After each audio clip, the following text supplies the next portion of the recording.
after a week off the air and after many discussions with my family, actually just a quick text with my mom, I'm happy to announce that I'm going to come out of retirement and rejoin the show. I know a lot has changed in the industry since I left. Ha! Do they still even use cameras anymore? I'm kidding. But I'm ready to return and get to work. Any questions? You think you could still be effective? Yeah, I mean, while I was gone, I was constantly on Twitter and Instagram, and that's when I realized, hey, JSB, you still got it, honey.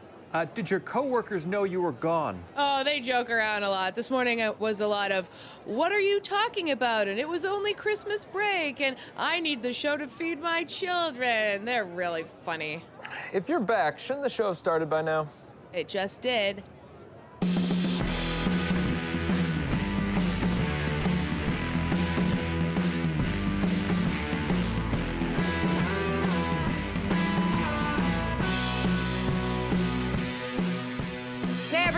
We hope you had an awesome holiday season filled with family, food, booze, and then leaving your family. This is Call It a Night, the show that still hasn't taken down their Christmas tree. I'm your host, Julie Stewart-Binks, and I'm so pumped to be back here with you guys. We're still here. We're not canceled yet. And I'm even more excited to welcome in our first guest of 2020, ESPN play-by-play broadcaster, Amin. Adam, thank you for being here. We've been like friends on Twitter and like known each other for a while. Which is a real solid foundation to build off of, obviously. We go way back to those DMs a couple of months ago. I'm so glad to have you here. I know you're so busy.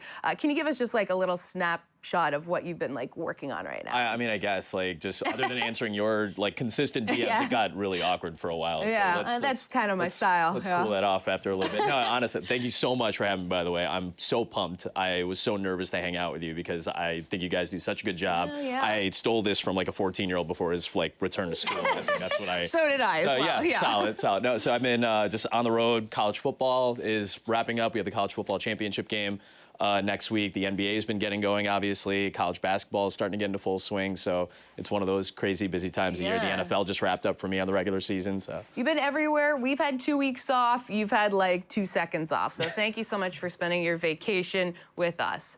Now, speaking of Adam, he also just had an epic hot dog named after him, the Amin, which we're going to get to later, as well as his theory on cats and dogs. But first, let's dive into tonight's headlines.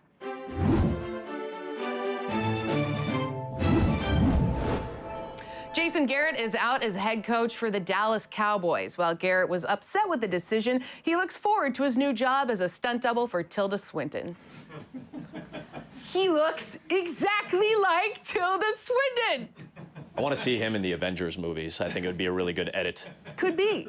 I mean, like, honestly, I didn't realize how close he looked to Tilda. Both of them need eyeliner, I think. According to ESPN's Adam Schefter, new Cowboys head coach Mike McCarthy stayed over at Jerry Jones' house on Saturday night. The sleepover was cut short, however, after the two watched The Exorcist, and McCarthy had to call his mom to pick him up. Sleepover joke. What a wild way for this Cowboys thing to end. Like, decided on a pillow fight, it feels like. Essentially. Yeah, I think that was a really rough end to that. Yeah, marriage. but like to have Garrett still around and be like meeting with everyone else. It's like just have you ever had a boyfriend stick around that lived with you a little bit too long? Nope. I thankfully I haven't dealt with a girlfriend that stuck around a little longer than I was expecting her to. Like, what do you mean you broke up with her? We broke up and I was like, I was too polite. I was too polite, and I was like, sounds so Canadian. No, I feel very Canadian. I feel like an honorary Canadian, by the way. So just being here and like having Ann Burke text me constantly about being on your show as well. You're in. But like I was a little nervous. I'm like, I don't want to say it. Am I a jerk if I say, hey, you gotta leave? And this is obviously a while ago when I had little to no self-confidence, and now it's up to like a little bit to slightly a little bit more than that self-confidence. You're like, hey, we broke up. Like maybe you wanna still your place, I guess. Enjoy. Yeah, well, I guess that's how Jerry Jones felt. This is now you can empathize. And for the first time in my life, I feel like Jerry Jones and I really are simpatico. And now no one wants Jason Garrett, but maybe the Giants will, because they just need a warm body. All right, the Los Angeles Lakers. They made history Sunday, blocking 20 shots in their win over the Pistons. The previous record for denials in Los Angeles was held by Harvey Weinstein. That's true, because he is a jerk, okay? Now we're gonna chat Lakers here. My prompter tells me, not Harvey Weinstein. Chat Lakers? Yeah. Don't make the ESPN guy feel uncomfortable on your show. What were the alts for that? Yeah. Just out of curiosity. Nice little pivot. Lakers been killing it. Yeah. It's got to be, win it all or bust, really. It feels like it right now, and I think more so than anything else, I want to see Alex Caruso's celebrity skyrocket as much as humanly possible, and while still dressing like he's the 45-year-old man at the rec center when he plays basketball. I love that. It's amazing. The purple leg sleeve was probably my favorite part. Just attention to detail, Very much so. Award season is upon us, and as always, there have been some snubs, specifically Tom Brady's favorite film of the year, Cincinnati Sideline Substitutions. That was written by a Patriots fan. So. That was a solid self body shot. That was really good. Yeah, but on the note of the Patriots, like kind of a bit of a mess right now. End of an era type of feel to it. You think if I were Tom Brady, I would go play for the Chargers because I just feel like you're a California guy. Weather's going to be good. You probably have 97 houses in the state of California at this point. So why not go there when Phillip Rivers may not be the quarterback there anymore either? So it might be the perfect place to close out the final, let's say, 3 years of your career. You'll make plenty of money. The whole place is going to be sold out when they move into their new stadium. If Tom Brady gets signed, I think it might be a nice fit for him. Really? It's like, you think he'd leave Belichick, though? I feel like at this point, if they don't want him, and I feel like Tom Brady is a guy who wants to be wanted. Wow, that was really psychologically deep, I know. Yeah. I feel like maybe this is the right choice for him. I think they still want him, though. I think it's a fair. I mean, it's fair. How can you say no to Tom? It's fair. It's a fair point. And who else do you have? But I mean, I don't know what's going to happen in the next 2 months. Yeah, I have no idea what's going to happen. Well, speaking of someone who wants him, New England Patriots owner Robert Kraft said he hopes and prays that Tom Brady returns to the Patriots next season. It's pretty surprising to hear Kraft get on his knees for Brady because he usually pays other people for that. That's the headlines and print it.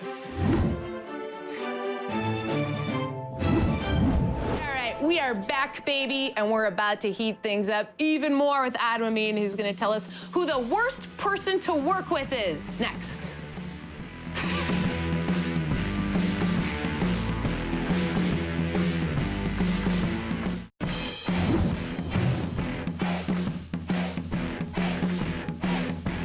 Welcome back, kiddies. Hope you're all enjoying January, also known as the worst time of the year. But we're having the best time here with ESPN's Adam Amin. And as I mentioned, we had never met before. This is like a blind date right now. How would this be going? If blind date? It's going pretty well. I think just trading jabs about people watching and saying terrible things about other people that are in the that's restaurant. That's what I like. That's right up my alley, baby. This is perfect. But I mentioned to you, like, my friend Molly McGrath from FS1, who's with ESPN now, of course. You guys work together. Yeah. And I instantly noticed in some of your first games that you guys were always eating on TV. Yes. Like, every game. I'm like, this is amazing. I love this. How did that sort of, like, come to fruition? We had a really creative producer, and we had some, like, awful blowout games. So we're in the middle of our first game, actually. It started, we're in Madison, Wisconsin, home of, fromage, home of cheese. Yeah. And it's a 49-10 game. And our producer was like, hey, we've got a wheel of cheese. Literal, like, it's like a plate and wheels of cheese. Like, do you want to just do that? I'm like, yeah, what else are we going to do? There's no other reason to watch this game. So they brought us up an entire plate of cheese, and we just started eating it. A couple of weeks later, we're in El Paso, Texas. We have another blowout game, and they send tacos up to the booth and down to the field. So we're just, like, crushing on tacos. We're in Boise, Idaho the week after. Of course, we're eating a ton of potato products at that point. So it just became like this thing. And from then on, I don't know what it was, but we always got asked about food recommendations, restaurants we go to in different cities that we're in. And it became like this little niche thing that we just embraced. And now 3 years later, there's a hot dog named after me. So yes, this is clearly the peak of my career. This I think is it's down. I think amazing. this is downhill. Now you know you've made it. Like, you have your own hot dog. I feel like I've made it, and it's gonna go downhill from here. See, again, that's that Canadian self-deprecating thing that you and I share real well. You keep referencing it. People are gonna assume that I honestly think people are gonna assume I'm Canadian now at this point. Yeah, definitely. And that's a good thing. That's a good thing. That's great, sorry if I insulted anybody. Yes. Okay, so tell us about the hot dog. Like, how did that happen? And you ate it. What did you think of it? A friend of mine, Jordan Eichenblatt, used to work at ESPN, used to work at ESPNU. So we had crossed paths, like, very lightly, but we'd always, like, just stayed in touch. And he got out of TV, got into like marketing and advertising, but had this idea that he wanted to start this little like hot dog joint with a friend of his, and they made it happen. So a couple days before the Citrus Bowl in Orlando, he had messaged me and said, I want to name a hot dog after you, which is a great way to start any sentence. Yeah. So he says, I've got like this avocado style dog, or I've got like this really spicy hot dog. I said, you have to put my name on the spicy hot dog. So we made that happen, and it's now a permanent menu item because they were selling it at the Citrus Bowl. Cool. And that's where it debuted. So I went down about 2 hours before game time and had Amin, or the Amin, which is the Amin. I don't know. Yeah. I don't know what the proper grammar for this is. So it's a hot dog with spicy barbecue sauce, chipotle mayo, Fritos, and jalapenos. Ooh, and that sounds was good. Awesome. It was so good. I'm not just saying it because it's now my like food. It was amazing. I would absolutely eat it. Well, that's good that they asked you, because like, what if you had gotten the avocado hot dog? I would have been. I still would have been happy that like somebody was dumb enough to name a food item after me. But I would have much preferred the spicier hot dog. So I'm very happy about this. I love that. I also, tracking back, I love that we got this wheel of cheese. Can we do something with this Again, great now? way to start sentences. Just like, we have this wheel of cheese. Go on. Yeah. I would love to know more. Well, you guys inspired me, because I did an LSU game, and I was like trying to find literal fried gator on the stick, just because I was like, these guys were cool eating it. Couldn't, obviously. I've had gator pizza, and it was... I know everybody says every meat tastes like chicken, and I just told myself that, and I was able to eat it without any... then just like, don't think about that. Yeah. Also, something very interesting that happened recently was that you've gotten some notoriety for was your positive Twitter campaign thing. That, like, I know that sounds like much more strategic, but you really just went on Twitter and you just said really nice things about your coworkers, which in a very competitive industry, we don't always do that kind of stuff. We're kind of like comparing ourselves always to other people, and this was a bit of a revelation. How did that begin? I might have still been drunk from vacation, I think, honestly. So everything I said is just not true at all. I was flying home from vacation. I had a week off. I was down in Key Biscayne, and I was relaxed, and I didn't bring my laptop. I didn't have anything to do, like, work-wise. So it was like a nice head clearing. I mean, you understand. You're fresh back, so you get what it's like to have your head just completely empty from work thoughts. So it's always like that too, actually. just in general, I would say. I was so happy to just kind of be relaxed. And the day before was my 33rd birthday. I was a little bit reflective and contemplative, like I'm sure a lot of us get, because we think we're about to die. So and I've done this before on Twitter. Hey, I've got 15 minutes on a flight. I'll just answer questions about food or football or just dumb topics, books, movies, whatever you want to talk about. And it's just something to get my mind off, and procrastinate. So I thought, I was in a reflective mood. I was like, I have a lot of good people in my life. I have a lot of friends. Like, you and I have never met. We get to do this now together. Like, this is cool. So I just had this kind of thought, hey, I'll start talking nice about people for 15, 20 minutes. If I have a good story to tell, I'll tell it. If I respect their work, I'll let you know that I respect their work. Even if I'm like not huge fans of theirs as people, or I don't love them, or I don't know them all that well, I'll give them a compliment. And all these people kept responding, and I didn't want to stop because it felt, I felt guilty that I would leave somebody out. Now you're like, oh God, I gotta go through everyone. It's like, oh, this jackass didn't want to say anything nice about me. Like, what about me? So I feel like part of it was that, and part of it was just it felt really good. Like, it felt nice to say good things about people once in a while. So I just kept going, and it became a Twitter moment, which was really cool. And I hope a lot of people enjoyed it, and it seemed like a lot of people got something good out of it at the end of the day. So I was really happy how that kind of turned out. Yeah, and I think especially in our industry, as I mentioned, but athletes or entertainers or anyone like that, almost like being able to surrender and just be like, you know what, these people are awesome. While we might be competing for same jobs, whoever's gonna win out. Like, it's nice to be able to tell someone, you are so good at this, and like, you're better at this than me, or you're like this, but we are so competitive a lot of the time. That was a really nice thing to see. I appreciate it. You're doing something well. Like, the work you put into this job, and I know all of you work really, really hard, because I feel like I work hard, and I know that you guys do the same job, if not more jobs, or whatever it is. Like, I hope somebody should recognize you, and I hope I do. So yeah, I was looking for your tweet, but like I didn't see it yet. Like, I was here's a nice thing from Anna. It's because I think at the time we weren't. Now everyone's. I bet you got people that are like, "Where is my nice tweet?" Right? Like, I wasn't picking. Like, I would let other people pick and choose. I'm not Santa Claus. Like, maybe the problem is like, so you needed somebody to like just jump on and be like, "Hey, do me a favor, tweet at him and you like tag me in it." So tag me. Like, I need. Like, this. I really need. I need this, bro. I need this. Okay, getting a little more lighthearted. I mentioned Molly. She told me that you have a new theory that everyone is a cat or a dog. Yes. Explain. So we were at dinner the other night, and I introduced this to her and her husband, and to our poor waitress, who probably was like, "Please stop talking to me about this theory." I have this idea that like you're a cat person or a dog person. I don't mean you like cats or you like dogs. You prefer one or the other. I think everybody's a cat or everybody's a dog. Ooh. If you like, based on that, what do you think you are without having Dog. any knowledge? You think you're a dog. I am 100% a dog. Yeah. And I think dogs Cats suck. like, As does the movie. Sorry. And Jason Derulo. Do you want to go do some mushrooms later and go see cats? Because apparently that's the only way you can actually we enjoy are the going to movie. do that. So I think I'm a dog. You think you're a dog. I love people unconditionally until they hit me over the nose with newspaper. Boop. Until you give me a reason not to, I'm just going to be like, yay, everybody's my friend. And that might be superbly dumb and naive of me. Whereas cats, like, you have to earn their trust, you have to earn their loyalty. They're very kind of off-putting at first, or they're very slow to let you in. Once they let you in, you've got a friend for life. Like, they're very loyal. So Who have you worked with that's a cat?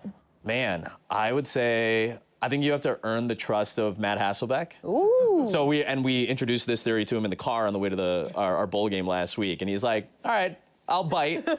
So I think he's a cat. I think I'm a dog. I would say Molly's probably a dog. Dog, yeah. I think she loves people unconditionally. I think Pat McAfee's a dog? I think Pat McAfee's a dog. Yep. I think he loves everybody until you give him until they give you a reason not to. Until you're like, okay, I'm gonna bite you now. Exactly. Whereas, as I learned in the movie Cats, you don't approach a cat, you let them approach you. And while they singing a song about what they do for an hour and a half at that point. Yeah, and where they you're doing shrooms and you're like, whatever. We're not talking illegal drugs on the show. Of course not. Thank you so much, Adam. We have got a lot more to come. We're not ready to call it a night just yet. We got to make our NFL playoff predictions with our stomachs. You betcha, baby.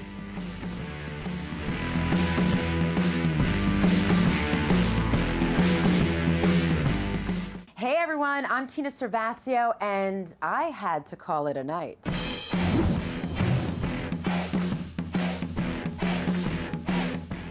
Welcome on back to Call It a Night. We hope you guys have kept your New Year's resolutions so far. Mine was to learn more about the world and not be an idiot anymore. And on that note, if you bet on the NFL wildcard games, you'd feel like an idiot because it was a banana sandwich. Now, there's a million ways to predict scores, and they're all BS, so we're gonna do it in the most delicious way possible by picking winners based on food from each city in our NFL playoff edition of Tasty Predictions. What a delightful graphic.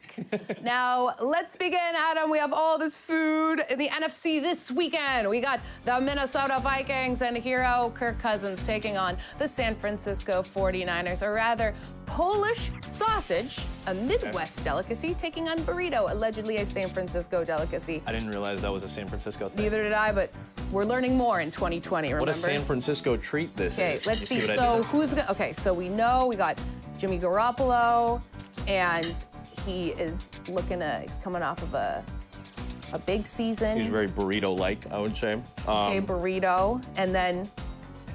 So I'm gonna eat these at the same time. Yeah, great, perfect. And then we know you like that, right, Kirk Cousins? I do like that. Yeah, we got some swag coming in from Minnesota. Who's gonna win this matchup? Based strictly on tasty predictions, I would say the San Francisco 49ers. Oh, that is a delicious win. burrito and a delicious running attack and a delicious defense. And if I do say so myself, Jimmy Garoppolo, delicious quarterback. He is tasty. Okay. He's a handsome fellow is what we're trying to say. Delicious. After embarrassing the Patriots, the Tennessee Titans and Derrick Henry move on to face Lamar Jackson and the Baltimore Ravens, AKA Cornbread, Tennessee, taking on crab cakes from Baltimore, which apparently is a Baltimore. Did you do the rest of the show? I don't want to make you choke. All right. Okay, I will keep going. Cornbread, keep going. Okay, yes, we know Baltimore. Swag City, really. They're the Crab cakes and football, right? That's crab what cakes Maryland and does. football. That's a reference you might have heard of from a movie. Good old Wedding Crashers. Okay, so what do we got? We got a lot of dry kind of breadiness here. little bit more moist on this side of things. That's a fun Love word to moist. say. Really fun. By the way, the worst word in the English language. Used is worse. Yes, that's fair. I love these crab cakes. I love Lamar Jackson. As much as I enjoy Derrick Henry, I'm going with the Baltimore Ravens based strictly on the crab. Whoa! All right. Well, that's what we would imagine anyway. I don't know why you pick crab cakes. Cornbread all the way, baby. Okay, speaking of barbecue, we've got a barbecue bowl in the AFC when the Houston Texans, J.J. Watt's injured pec, take on Kansas City Chiefs, Patrick Mahomes. We have got mac and cheese taking on potato salad, two of the biggest sides in barbecue bowl. What do we got? I feel bad calling them sides because these are good enough for a meal. Oh, yeah. Mac and cheese was very good. Oh, yeah. J.J. Watt did have a sack in his return. Okay, and potato salad, you know, maybe not the biggest side, but has come on strong this year. Had a couple injuries early on, but The egg got banged up a little bit. egg got banged up. What do we got? Man, I got to go mac and cheese. I think Oh, yeah. is this an upset Yeah. in the making? Upset, big upset. I think mac and cheese isn't necessarily an upset over potato salad, but Yeah. I think the Texans over the Chiefs might actually be a little bit of an upset on and the road. they already won in Kansas City earlier this year. They got that big BDE coming off, Deshaun Watson, and again, J.J. Watt. So let's see. I'm in Very, on this. very good. I dig it. All right, final matchup. Oh man, this is probably the toughest one. This is the Indigestion Bowl. We have got sushi, Seattle Seahawks, Russell Wilson coming off a big win over the Eagles, taking on a familiar playoff foe in the Green Bay Packers, Aaron Rodgers. That hasn't been sitting out overnight. It hasn't. It hasn't. Our PA Danielle got this all today. It actually is very good. All right. Okay, and then we got to. Oh yeah, you got to use the I chopsticks. feel like this is only appropriate. Don't have any soy sauce, unfortunately. Okay. Oh God. This is like diner sauce. No wasabi, no ginger. Don't know where this is from. Somewhere in New York City. Deliberate. What do we got? Who's gonna win? Oh my God. Based on food, Seattle, Based Green on the food Bay. right now, as much as I love grilled cheese, as much as I love going up to Lambeau Field, I think we're going with the upset. I think Seahawks. Wow. Really good. That is huge. We got two upsets here. Also, Cheesehead TV shot here. So you will now be shot because this is a Green Bay Packers I'm gonna studio. get some kind of dairy product thrown at me as soon as I walk. You are also going to have a whole lot of something after eating all this on this show. Thank you so much, Adam, Thank for you. forcing that food down your throat, all in the name of NFL predictions. Got to take a quick time out, but next we'll show you how to get free stuff. Don't go anywhere.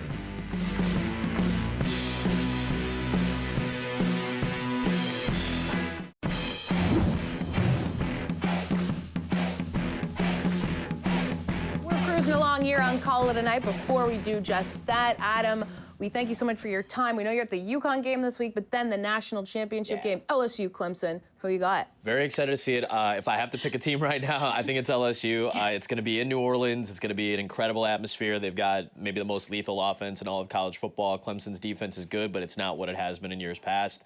But it could be like a really, really high-scoring slugfest. I can't wait. Yeah, this should be pretty incredible because also defense wasn't necessarily huge on at least LSU's side. Big plays were a big problem for LSU defense this year, and Clemson's got, these are two of the best receiving cores in the entire country. Will be exciting. Thank you so much for joining us. Guys, make sure to join us right here at Thursday as we welcome former NFL quarterback Carson Palmer. And then Friday at 8 p.m., we'll be drinking and binking with Orange is the New Black actress Dasha Polanco. And until then, however you may call your night, make sure it's a good one.